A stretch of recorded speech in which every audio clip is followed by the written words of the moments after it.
हरे कृष्ण। सभी दर्शकों को नमस्कार। आज का जो वीडियो है मैं बताना चाहता हूँ हमारे साथियों को, व्यूवर्स को, कि ज़्यादातर लोग गीता प्रेस की गीता के पढ़ने की बात करते हैं। बड़े बड़े साधु संत धर्मों में तो है ही हमारे, हम कोई भी लेक्चर सुने गीता प्रेस की बात होती है। आजकल तो जो MNC मल्टीनेशनल कंपनियां हैं वो उसमें भी भैया जो HR होता है उनको 1-1 लाख रुपए देते हैं, वो ये गीता के लेक्चर देता है। ठीक है, तो ये गीता के लेक्चर देने वाले को 1-1 लाख रुपए दे रही कंपनियां। ठीक है, तो बताते हैं गीता में क्या लिखा है। ठीक है, और बड़े बड़े साधु संत गीता की बात करते हैं, गीता पढ़ने की बात करते हैं। तो हमारे ऊपर प्रश्न ये होता है कि हम गीता कैसे पढ़ें और किस प्रकाशन की करें, क्योंकि गीता के बारे में ये बिल्कुल मैं नहीं कह सकता कि यार यही गीता सबसे अच्छी है। हजारों लोगों ने गीता पे टिप्पणी लिख दी भैया, कमेंट्री लिख दी, कमेंट्री। ठीक है, लेकिन कुछ गीता ऐसी है जो बहुत पॉपुलर है और हमारे अनुभव से भी हमने देखा है कि वाकई में बहुत अच्छी है। तो उन गीता का परिचय मैं बताता हूं आपको, जो आपके पास आपके संग्रह में होना चाहिए यदि आप गीता से प्रेम करते हो। ऐसे तो आप हजारों रुपए खर्च करते हो यार, ठीक है ना, कितने नहीं रिचार्ज करा लेते हो मोबाइल के। ठीक है, तो ये कुछ गीता आपके पास होनी चाहिए और जब पढ़ोगे तो बहुत मजा आएगा। देखो, आदमी का जब अच्छा समय होता है ना, उसे ना गीता महाभारत तो ये धर्म वर्म की बातें अच्छी नहीं लगती है। ठीक है, उसे तो ये लगता है कि अब मेरा पैसा कैसे डबल हो जाए। और जब उसका समय खराब होता है या उम्र के साथ जब उसको ऐसा लगता है कि यार अब मैंने तो जीवन में सब कुछ कर ही लिया है, तब उसका अपने आप ही धर्म के प्रति रुझान बढ़ने लगता है। अब तो क्या यूट्यूब के माध्यम से हजारों चैनल लोग देखते हैं, धर्म चर्चा सुनते हैं, तो चीज़ें बहुत जल्दी लोगों को आसानी से समझ में आने भी लगी है। पहले जैसी बात नहीं है कि भैया भगवत यदि हम सत्संग करना है तो हमको कहीं जाना ही पड़ेगा। अब सत्संग करने के लिए कहीं जाने की जरूरत नहीं है, घर बैठे हजारों चैनल है ना। तो गीता की बात करते हैं और गीता को आप के बारे में बताता हूँ। तो देखो, गीता के बारे में स्टार्ट करता हूँ कि मेरे पास कौन कौन सी गीता है। ऐसे तो मेरे पास बहुत सारी गीता है, लेकिन जो गीता मेरे को समझ में आती वही मैं बताऊंगा। ऐसे तो मेरे पास बाल गंगाधर तिलक की विजय मोटी गीता है। अब भैया उसमें ना कोई कंटेंट है, कोई विषय है, टॉपिक है, जो एक लाइन से लिखे तो दूसरी लाइन वो खत्म हो रही इतनी मोटी।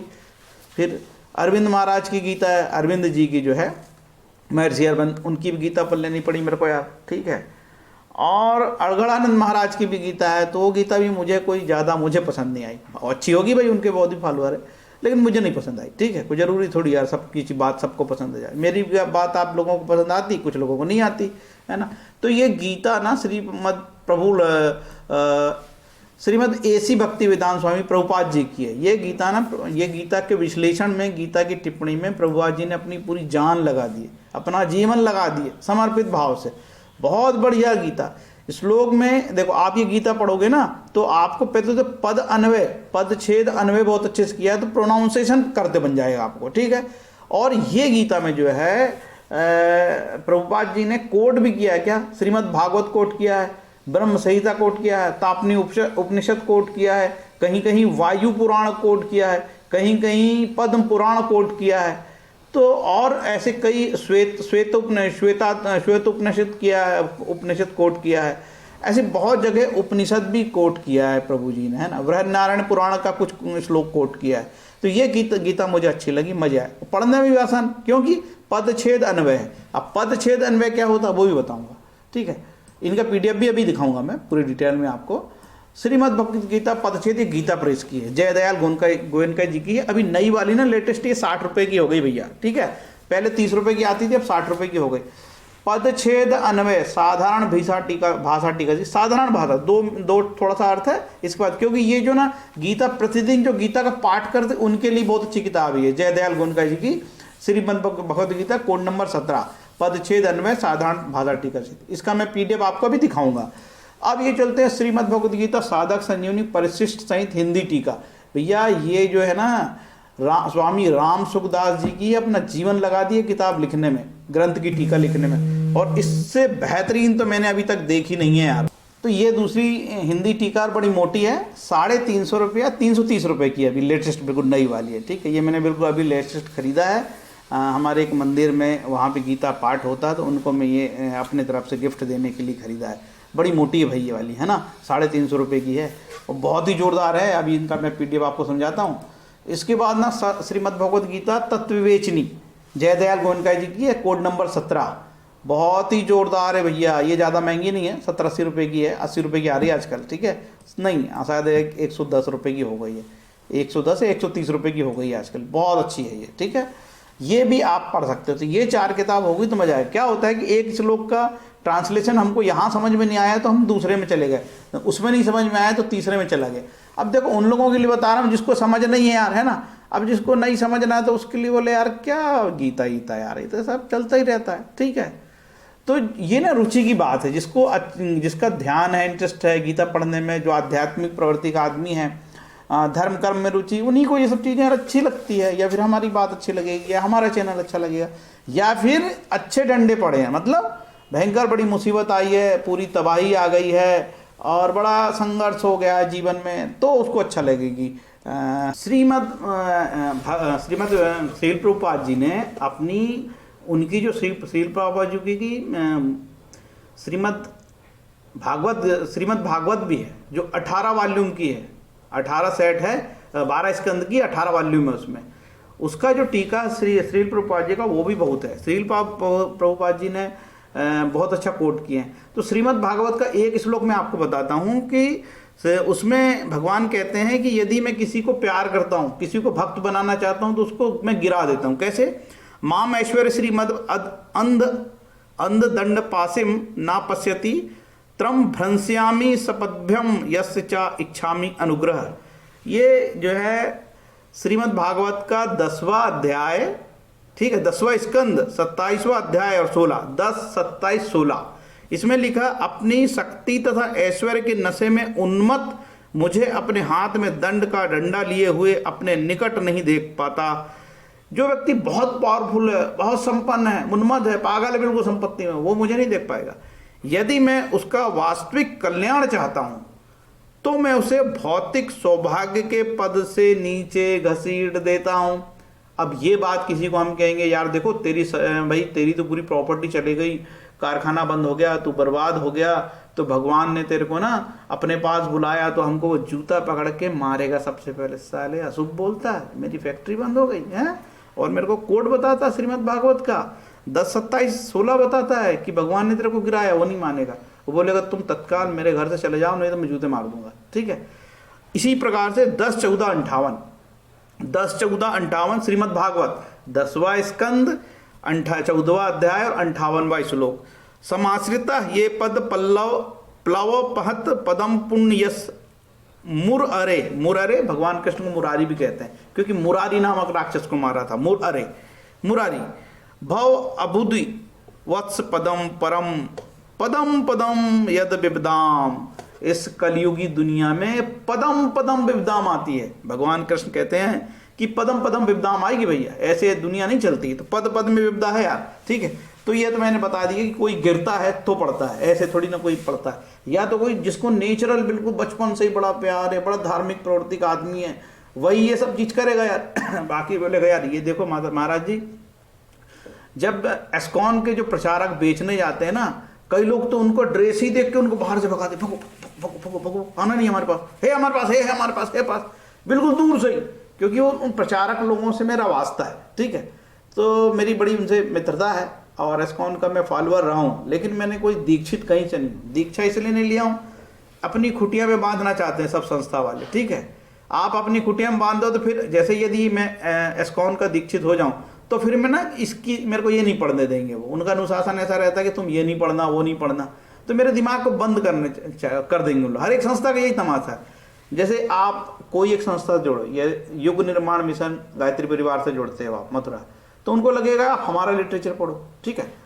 और यदि वेल्लूर मठ से जुड़ते हो आप रामकृष्ण मिशन से, तो उनको लगेगा हमारा लिटरेचर पढ़ो। और यदि एस्कॉन से जुड़ते हो तो हमको हमारे लिटरेचर पढ़ो। यदि आप कृपालू महाराज वाले संस्थान से जुड़ते हो तो हमारे साथ पढ़ो। ऐसे सैकड़ों संस्थान है भारत में, वो सबकी अलग अलग गीता। तो पहले तो अपना पूरा दिमाग बंद कर दो। अब वहाँ तो हमको ये लगा यार कि थोड़ी उम्र बची है, पहले पूरा ज्ञान अर्जित कर लें, इसके बाद जहाँ से जुड़ना है जुड़ जाएंगे। अब गीता में तो लिखा हुआ है गुरु बहुत जरूरी, गुरु बिना कुछ ज्ञान होता नहीं है। तो कोई अच्छा गुरु मिलेगा तो अपन प्राप्त कर लेंगे यार, है ना। गुरु अभी मिले तो अच्छा, ठीक है, तो फिर अपन क्या लेंगे, तो अपन गुरु से ही तर्क करने लगेंगे अभी, ठीक है। पता लगा गुरु हमारा अंगूठा टेक, हम गुरु से ही बहस कर रहे हैं। इसलिए पहले तो गुरु बनाना नहीं, और गुरु बनाना तो उसका पूरा सम्मान करना। तो गुरु हमारा है ही नहीं अभी। कृष्णम वंदे जगत गुरु, भगवान कृष्ण को ही गुरु मानते हैं, लेकिन ऐसा होगा नहीं, गुरु मानना ही पड़ेगा। गीता में कहते हैं भगवान गुरु तो मानना पड़ेगा। देखो 16 मिनट हो गए, अब मैं आपको जल्दी जल्दी बताता हूँ एक एक की। ये एस्कॉन वाली गीता है, ठीक है। एस्कॉन वाली गीता की क्या विशेषता है, देखो इसमें पहला श्लोक मैंने कैसे पढ़ोगे आप, ये मेरा श्लोक है 9:22। जो जो मुझे सबसे अच्छे लगते हैं वो श्लोक ही मैंने सभी का बताया हूँ। इसमें आप ना जैसे ये पढ़ोगे, अनन्य चिंतयन्तो मां योजनो परिशुपास्ते तेषां नित्य भुक्त्यानां योगक्षेम वाहम्यम। अब नए आदमी को अनन्य चिंतयते नहीं पढ़ेगा, मैं चूंकि बार बार पढ़ता हूँ तो इसको बोलते हैं कि अनन्य चिंतयन्तो। यदि मैं नहीं पहली बार पढ़ रहा हूँ तो मेरे को ये इतना बड़ा शब्द पढ़ते नहीं बनेगा। प्रभुपाद ने देखो कितना पदच्छेद अन्वय किया, अनन्या चिंतयत माम ये जना पर्युपास्ते तेसाम नित्य अभियुक्त नाम योगक्षेम वहामि अहम। किंतु जो लोग अनन्य भाव से मेरे दिव्य स्वरूप का ध्यान करते हुए निरंतर मेरी पूजा करते हैं, उनकी जो आवश्यकताएं होती है उन्हें मैं पूरा करता हूं, और जो कुछ उनके पास है उनकी रक्षा भी मैं करता हूं। भैया किसकी, जो अनन्य भाव से, एक्सक्लूसिव डिवोशन। ऐसा नहीं है कि हाथ जोड़ के होम हवन करके भाग गए 2 श्लोक पढ़ के, अनन्य भाव से। ये बहुत कठिन है अनन्य, एक्सक्लूसिव डिवोशन। और ये जो ट्रांसलेशन है अनन्य भाव से, इसका अंग्रेजी में एक्सक्लूसिव डिवोशन, दूसरी अंग्रेजी की गीता में देखो तो ये नहीं मिलेगा। तो सबसे अच्छा अनुवाद इन्होंने किया है भाई, मैं मानता हूँ प्रभुपाद जी को इस बात में, ठीक है। अब चलते हैं दूसरा, इस तरीके से ये इन्होंने किया है। और अब देखते हैं 9 अध्याय 9 या 18 का 65। मनमना मदभक्तो मद्दाजी मा नमस्कुरु माम वैश्यसी सत्य में प्रतिमाते प्रिय असी में। मत मना, इसको मन मना नहीं है, मत मना, लेकिन हम पढ़ेंगे कैसे, मन मना, मन मना, ठीक है। मत मना भव मदभक्त मत याजी माम नमस्करु माम एवं यशसी सत्य ते प्रिय जाने प्रिय असी। सदैव मेरा चिंतन करो, मेरे भक्त बनो, मेरी पूजा करो, मुझे नमस्कार करो। इस प्रकार तुम निश्चित रूप से मेरे पास आओगे, मैं तुम्हें वचन देता हूं, ऐसे भगवान कृष्ण बोल रहे हैं, क्योंकि तुम मेरे परम मित्र है, परम मित्र हो, ठीक है। अब ये इस प्रकार से भैया एस्कॉन वाली गीता है। अब इसमें देखो, इसमें बोलते हैं भगवान, सर्व धर्मान परित्याजकम मामेकम शरणम व्रज अहम त्वं सर्व पापेभ्यो मोक्षयिष्यासि मा शुचि। समस्त प्रकार के धर्मों का परित्याग कर। अब समस्त प्रकार के धर्मों का क्या मतलब है, ऐसे थोड़ी कि कोई और धर्म का तो हमारे धर्म में आ जाए, नहीं। अपनी समस्त प्रकार की जिम्मेदारियों को मेरे ऊपर डाल दो, उनको त्याग करके मेरे पास आओ, मेरा भजन करो। ये गीता सभी धर्मों के लिए अप्लाई है, ठीक है। इसलिए तो इसको मैनेजमेंट में पढ़ाया जाता है। अब सबकी बुद्धि से इसको अलग अलग समझना है, ठीक है। समस्त प्रकार के धर्मों का परित्याग करो और मेरी शरण में आ जाओ, मैं समस्त पापों से तुम्हारा उद्धार कर दूंगा, डरो मत, ऐसे भगवान कृष्ण कहते हैं, ठीक है। तो ये रही भैया एस्कॉन की गीता। और आखिरी वाला श्लोक जो है बड़ा जोरदार है भैया, ठीक है। आखिरी वाला श्लोक ये है, भगवान कहते हैं, यत्र योगेश्वर कृष्ण यत्र पार्थो धनुर्धर तत्र श्री विजयो भूर्ति ध्रुवा नीति मर्तिमम, ठीक है। यत्र योगेश्वर कृष्ण यत्र पार्थ धनुर्धर तत्र श्री विजय भूति ध्रुवा नीति मतिमम। जहाँ योगेश्वर कृष्ण है, जहाँ परम धनुर्धर अर्जुन है, वहीं ऐश्वर्य, विजय, अलौकिक शक्ति तथा नीति भी निश्चित रूप से रहती है, ऐसा मेरा मत है, भगवान ने बोल दिया, ठीक है। तो ये भी ले सकते हो ये वाली गीता। अब मैं दूसरी गीता पे चलता हूँ फटाफट, ठीक है। अब इतनी डिटेल नहीं बताऊंगा मैं, ठीक, इतना जो पढ़ के बताया नहीं बताऊंगा, ठीक है। ये जो है ना संजीवनी, साधक संजीवनी है, 330 रुपए की है। जिसको गीता से प्यार है जरूर खरीद लें यार, ऐसे तो बहुत पैसे खर्च करते हैं हम लोग, है ना। देखो, अनन्य चिंतयन्तो मां योजनो पर्युपास्ते तेषां नित्य भुक्तानां योगक्षेम वहम। इसका 2 पेज में स्वामी राम सुखदास जी ने 2 पेज में इसका वो किए हैं। देखो, बहुत आपको ना इसका बहुत मिलेगा डिटेल, ये, ठीक। अनन्य चिंतयतो का क्या मतलब होता है, ये 2 पेज में। और वहाम्यम, आपका पूरा काम समान ढो देंगे भगवान कृष्ण आपका, ठीक है। बस उनकी शरण में जाना है आपको, ठीक है। ये बहुत डिटेल दी है। पत्रम पुष्पम फलम तोयम ये में भक्त प्रयच्छति तद अहम के बाद इतना बड़ा शब्द हमको बोलते नहीं बनेगा मेरे भाई, ठीक है। तद अहम के बाद ये क्या बोलेंगे, इसको यहाँ तोड़ कर दिया, भक्ति है। श्रील प्रभुपाद ने दूसरा लिखा है, श्रील प्रभुपाद ने लिखा भक्ति उपहृतम, इसको भक्ति उपहृतम बोलते हैं, अहम असनामी, ठीक है। अब तो इसको यहाँ इतना प्रकार से तोड़ के कहा गया है तो आपको पढ़ने में भी आसान होगा। और आगे चलें, अब चलते हैं कौन सा श्लोक, अब देखो सर्वधर्मान परित्याज्य मामेकम शरणम व्रज, इसका भी बहुत यहाँ डिटेल दिया आपको। यदि इन श्लोकों का बहुत डिटेल पढ़ना है तो सिर्फ एक ही साधु है, वो है स्वामी राम सुखदास जी, ठीक है। इनकी गीता आपको पढ़ना 330 रुपये की है, घर में रखो। जो युग निर्माण मिशन योजना के जो जनक है आचार्य श्री राम शर्मा जी, गुरु आचार्य जी बोलते हैं, उन्होंने कहा है कि अच्छे सदग्रंथ ये जीवंत देव हैं, मतलब अच्छे ग्रंथ आपके घर में रहेंगे तो देवता विराजमान, ऐसा कहा जाता है। इसीलिए मुझे किताबों से बहुत प्यार है भैया, ठीक है। तो ये किताब खरीदोगे, बिल्कुल खरीदना भैया, ठीक है। अब देखते हैं ये पढ़ने के लिए जो प्रतिदिन साधु महात्मा और बड़े बड़े हिमालय में पर्वत में जाते हैं और हर एक आश्रमों में ये सब रहता है ग्रंथ गीता प्रेस का, ठीक है। जय दयाल गोयनका जी ने, बहुत पुरानी किताब है, इस तरीके से पद छेदन में है। देखिए अनन्य चिंत्य, अब इतना बड़ा शब्द यार किसको पढ़ेगा, अनन्य चिंतन तो है ना, तेसा नित्य भुक्त नाम योग हम, कितना बढ़िया से देखो इसका, ये देखो अब मैं बताऊँ, देखो अनन्य चिंतित माम ये जना पर्युपास्ते तेसाम नित्य भियुक्तानाम योगक्षेम वहामि अहम, नित्य मेरा चिंतन करो मैं सब तुम्हारा उद्धार करूंगा, ठीक है। लेकिन एक्सक्लूसिव अनन्य, अन्य, ये अनन्य शब्द कई बार आया गीता में, अनन्य, ये अनन्य मतलब एक्सक्लूसिव, मतलब इतना डिवोशन कि माँ बाप पिता भाई नौकरी सबको भूल जाओ, इतना कहाँ है हमारे पास यार। हम तो लालची लोग हैं, कलयुग के लालच। पत्रम पुष्पम फलम तोयम ये में भक्त्या प्रेक्षति तद अहम, अब देखो कितना बढ़िया तोड़ा है, तद अहम के बाद भक्त्युम प्रहतम, मैं इसको इसका सबसे बढ़िया और तोड़ा है प्रभुपाद जी ने तोड़ा, प्रभुपाद जी ने बहुत डिटेल में तोड़ा इनको, ठीक है। इसको भक्ति उपहृतम कहते हैं, ठीक है। यहाँ पे उतना नहीं तोड़ा इन्होंने, ये इस तरीके से भैया ये दिया है, पत्रम पुष्पम फलम, ठीक है। बहुत एक से एक मनमना मौ मद भक्तो, ये लिखा मनमना मौ मद भक्त मद्दाजी माम नमस्करु माम एव एससी। अब आप ऐसे के पढ़ोगे इसको, माम एव एससी आपको पढ़ते ही नहीं बनेगा, बताओ। माम एव एससी बड़ी कठिन है पढ़ना यार, अब तोड़ दिया इसको, देखो माम एव एससी सत्यम ते प्रतिजाने प्रिय असीमे। यदि हम 2-4 श्लोक भी यदि पढ़ लेते हैं, रट लेते हैं, तो कम से कम झांकीबाजी करने में तो काम आएगा यार। कई साधु संत तो ऐसे 10-20 श्लोक रट लिए मालूम है, और जहाँ भीड़ भाड़ देखा बोल देते हैं, और 10-20 में ही उनका दाल चटनी चल जाती है। तो ऐसे अपन भी 10-20 रट लेते हैं, क्या दिक्कत है। कहीं 2-4 आदमी खड़े हैं, बकाई देंगे साले को। सर्वधर्मान परित्यज्यम माम एकम शरणम व्रज अहम त्वं सर्वपाभ्यो मोक्षयिष्यामि मा शुच। देखो अहम त्वं सर्वपाभ्यम मोक्षयिष्यामि मा शुच, ठीक है। ऐसा है भैया। अब आखिरी बची है, अब आखिरी कौन सी बची है, ये श्रीमद् भगवद गीता तत्व विवेचनी जयदयाल गोयनका जी की है। देखो father of Gita Press, founder member है father of Gita Press Jaydayal Goyanka ji. इनके बाद जयदयाल गोयनका जी ने माँ का पोद्दार जी को, हनुमान पोद्दार जी को, भाई जी जिनको बोलते हैं, उनको सारा भार दिया था। तो ये जयदयाल गोयनका जी और पोद्दार जी ये वैसे समाज के हैं, ये साधु संत है, संत। इनसे बड़ा महान काम दुनिया में कोई नहीं किया। और कृष्ण भगवान ने इनको अपने धाम ले गए, क्योंकि इन्होंने गीता का प्रचार किया और घर घर गीता हो गई, घर घर गीता हो गई।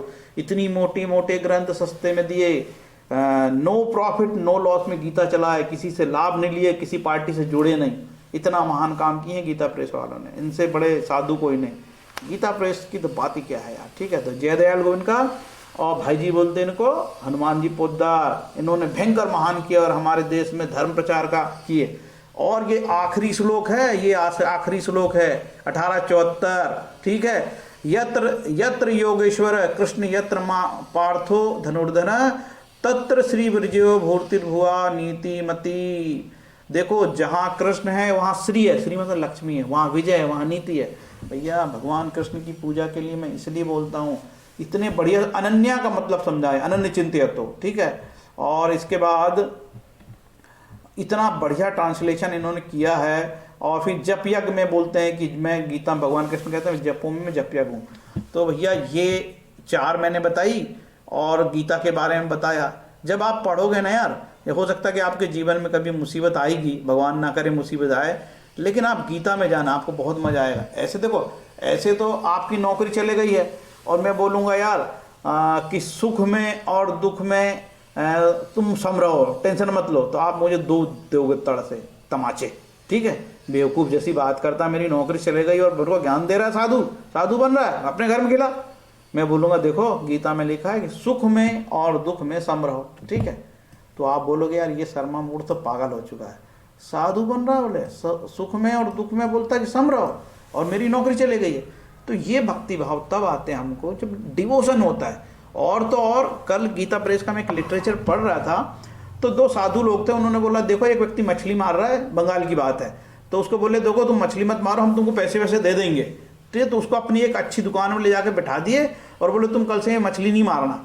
और उसको राम राम बोलते नहीं आ रहा था, तो उसको हरि भी नहीं बोलते आ रहा था, तो होरी होरी कर रहा था वो, ठीक है।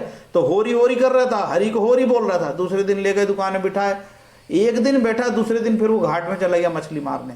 फिर आगे साधु ने लिखा कि भगवान के जप या भगवान के नाम वही व्यक्ति ले सकता है जिन्होंने कोई पूर्व जन्म के पुण्य किए हो या ईश्वर की इच्छा हो, अदरवाइज आदमी पाप ही करेगा। चाहे उसको कितना ही तुम सही लाइन पे ले जाओ, वो जाके मछली मारेगा, होरी होरी बोलेगा, ना हरी हरी बोलेगा, ना राम राम बोलेगा, ठीक है। तो भैया ये गीता की बात थी, ये मैंने मेरे को लगा कि इस पे बात करनी चाहिए कि गीता कैसी पढ़नी चाहिए। अच्छा, लोग इतने ऐसे ऐसे प्रश्न करते हैं कि भैया हम गीता कब पढ़ें। अरे तुमको जब लगे पढ़े यार, अपने बैग में रख लो भैया, एमएनसी में काम कर रहे हो, यहाँ काम कर रहे हो, वहाँ काम कर रहे हो, 2 श्लोक पढ़े, तात्पर्य सहित पढ़े और रख दी, निशान लगा दिए, तीसरे दिन वहाँ पढ़ ली। श्रीमद् भागवत गीता या धर्मशास्त्र पढ़ने के कोई नियम तो है नहीं दुनिया में, जब चाहे जब पढ़ो। वैसे विष्णु सहस्त्र नाम के बारे में 15 मिनट लगते हैं, तो भैया 2 श्लोक पढ़ ले, अगले दिन तीसरा पढ़ लेना, चौथा पढ़ लेना, या 2 पन्ने पढ़ ले, फिर 2 पढ़ ले। तो यदि दिन भर में भी आप विष्णु सहस्त्र नाम के 1000 नाम पूरा गीता प्रेस का करते हो तो किसने रोका है। तो ये ना विष्णु सहस्त्र नाम गीता पढ़ने का कोई नियम नहीं है, ठीक है। यदि पढ़ने लगोगे तो मजा आने लगेगा। यदि आपका रुचि है कि यार ये सर्वधर्म परित्याज्यम मामेकम शरणम भज, भगवान बोलते हैं कि सब छोड़ के मेरे पास आ जा, फिर भगवान बोलते हैं 9:22 में कि मैं योगक्षेम भाव करूँगा, तो मेरा भक्त बन जा। तो एक बार करके तो देखो, भगवान में पूरी डिवोशन करके देखो, पूरी डिवोशन करके देखो, क्या भगवान आते हैं। यदि एक्सक्लूसिव होगा, अनन्य भक्ति होगी तो आएंगे। इधर पत्नी में ध्यान, बच्चे पे ध्यान, नौकरी में ध्यान, ठीक है, और वो यार प्लाट बेचना, जमीन बेचना, यार कमाई नहीं हो रही, इसमें लगे रहोगे तो अनन्य भक्ति नहीं होती, ठीक है। ये भक्ति की बात है यार, भगवान पे पूरा विश्वास करोगे।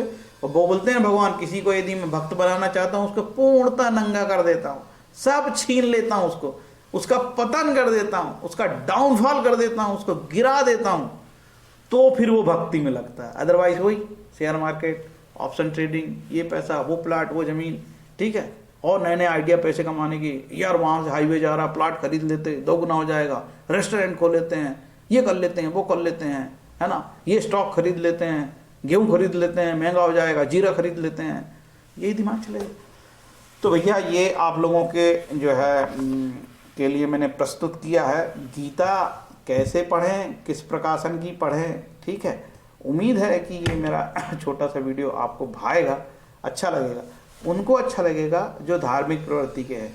बाकी जो व्यक्ति भौतिक है, जो मटेरियल है, दिन भर पैसा पैसा पैसा पैसा पैसा पैसा पैसा हाय पैसा हाय पैसा हाय पैसा हाय पैसा, उसे बिल्कुल अच्छा नहीं लगेगा। देखो भक्ति का और धन का कोई लेना देना नहीं है। भक्ति उसे अच्छी लगती है जिसमें ईश्वर से प्यार हो, अनन्य एक्सक्लूसिव डिवोशन हो। जो ईश्वर से प्यार करता है उसे ही भक्ति मिलती है। अदरवाइज व्यापार करोड़पति आदमी को भगवान मिलेंगे ये बिल्कुल संभव नहीं है। भगवान तो बिल्कुल उसी को मिलेंगे जिसके पास कुछ नहीं है और भगवान से प्यार करता है, उन्हें ही भगवान के दर्शन होते हैं। और भगवान के दर्शन सभी को होते हैं, अमीर गरीब, जाति पाति वर्ग क्लास, इसका कोई लेने देना है। भगवान से जो प्यार करता है वो कोई भी जाति पाति का हो, किसी वर्ग का हो, सबको भगवान देते हैं। एक और खास बात, बहुत ज्ञानी लोगों को ना, जैसे मैं बहुत बड़ा ज्ञानी आदमी हूँ, ये किताब पढ़ूंगा, वो पढ़ूंगा, वहाँ से तरह दूंगा, यहाँ क्या लिखा है, वहाँ क्या लिखा, तो मुझे भगवान के दर्शन कभी नहीं होने वाले। क्यों कि मैंने शास्त्रों की किताबें खूब रख ली, पढ़ ली, रट ली है, और इधर ये देखता हूँ, उधर देखता हूँ। मुझे जो है ना हाँ, मैं ज्ञान से भगवान की पूजा करता हूँ तो मुझे वो चीज़ प्राप्त होगी, लेकिन मुझे भगवान के दर्शन नहीं होंगे। भगवान के दर्शन तो तब होंगे जब ये किताबी ज्ञान में भूल जाऊंगा और भगवान को एक्सक्लूसिव डिवोशन करूंगा, तो ही मुझे भगवान की प्राप्ति होगी। अदरस चूंकि मैं तर्कवादी हूँ, तर्क लगाता हूँ, ज्ञान है मेरे पास, तो बड़ी दिक्कत। जो तर्कवादी है उनको भक्ति नहीं मिलती भैया, ठीक है। तो इतना बोल के मैं अपने वीडियो को विराम करता हूँ। उम्मीद है कि ये मेरा छोटा सा गीता पे वीडियो आप लोगों को भाएगा, अच्छा लगेगा। यदि अच्छा लगेगा तो कुछ आप लिख सकते हो, कमेंट लिख सकते हो। यूट्यूब ने अभी इसके पे कोई पैसा नहीं ली कि आप कमेंट लिख दो तो आपको पैसा लग गया, ऐसा नहीं है, ठीक है। लिख सकते हो आपके भैया ये चीज़ आपकी अच्छी लग रही है, आप आगे काम करते रहो, हमको ऐसे वीडियो बनाते रहो, ठीक है। हरे कृष्णा, धन्यवाद बोल के मैं वीडियो बंद करता हूँ।